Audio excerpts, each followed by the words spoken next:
Have you ever seen all of the drivers crowding around scales at the end of an F1 race? This isn't just something done for fun. It's actually necessary for a variety of reasons. So let's look at why drivers are weighed before and after every race and qualifying, and why it's more important than you think.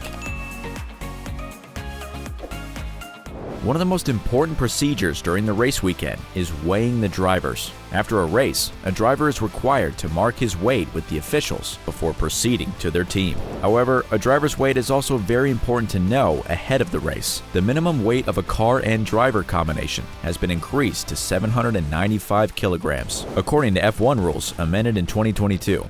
With the exception of Alfa Romeo, every team is dealing with an excess of weight this year. As a result, the entire paddock is unable to optimize their performances. The driver, his seat, and driving equipment must weigh at least 80 kilograms. Lighter drivers can increase their weight to 80 kilograms by adding ballasts, but this ballast must be placed in the immediate cockpit area and cannot be used elsewhere on the car to improve balance. This change also aided the heavier drivers on the grid, who frequently complained about the previous F1 regulations, which weighed the drivers against the car. So the first reason to keep track of the driver's weight is to ensure that they do not fall below the minimum weight limit after counting in the ballasts. So what's the second?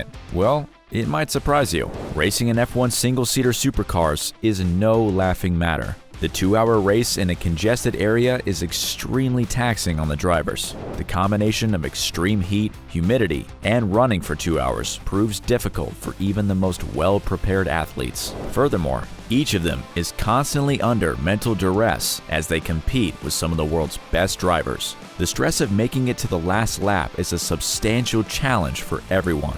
It's a well-known fact that every F1 driver loses some weight during the race. In fact, they all lose 2 to 4 kilograms, or 4.5 to 9 pounds in each race. As a result, they must contend with extreme dehydration and heat stress throughout the race. The circumstances aren't helping. Every weekend racer faces extreme physical challenges in order to compete. The racers dress in a 2-layered fire-resistant outfit and the racing suit on top. They also wear balaclavas and crash helmets with visors to protect their heads. After that, they each have socks under their racing boots and gloves on their hands. To protect themselves from accidents, the racers cover themselves from head to toe. On a typical day with palpable weather, F1 cockpits measure around 40 to 50 degrees Celsius. However, in place with higher humidity and heat, the temperature in the cockpit may soar. In normal environmental conditions, the racer loses up to 2 to 3 kilograms when the cockpit temperature ranges between 40 and 45 degrees.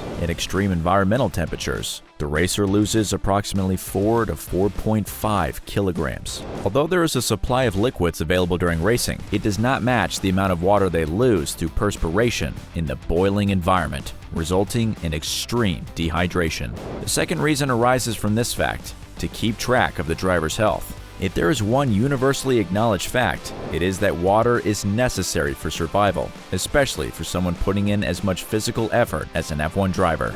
Weighing the drivers before and after the race ensures that they have not lost an unsafe amount of water, which can be fatal if severe enough. All of these issues are caused by hypernatremia, an electrolyte problem caused by an increase in sodium concentration in the blood due to water loss. Sodium is a useful ion that aids in the conduct of nerve impulses, the contraction and relaxation of muscles, and serves as an indicator for the body to regulate the delicate electrolyte balance in the blood. However, when the sodium concentration is too high, it becomes a problem.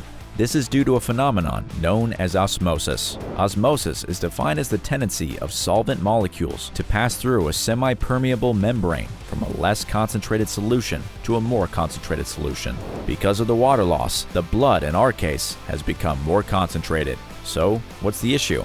This is where osmosis comes into play. Because there is less water in the blood, places where the amount of water has remained largely unchanged will see a movement of that water into the bloodstream to compensate. This means that water will be drawn from the cells and deposited into the blood. The most serious problem occurs when water from the neurons in the brain is drawn out, resulting in deformation and cell death. Not a good thing in our opinion. Of course, all of this can be remedied by simply drinking water, so you can see why it's critical for drivers to stay hydrated and why weighing them is necessary to ensure their safety. By the way, you're welcome for the biology lesson. Stay hydrated.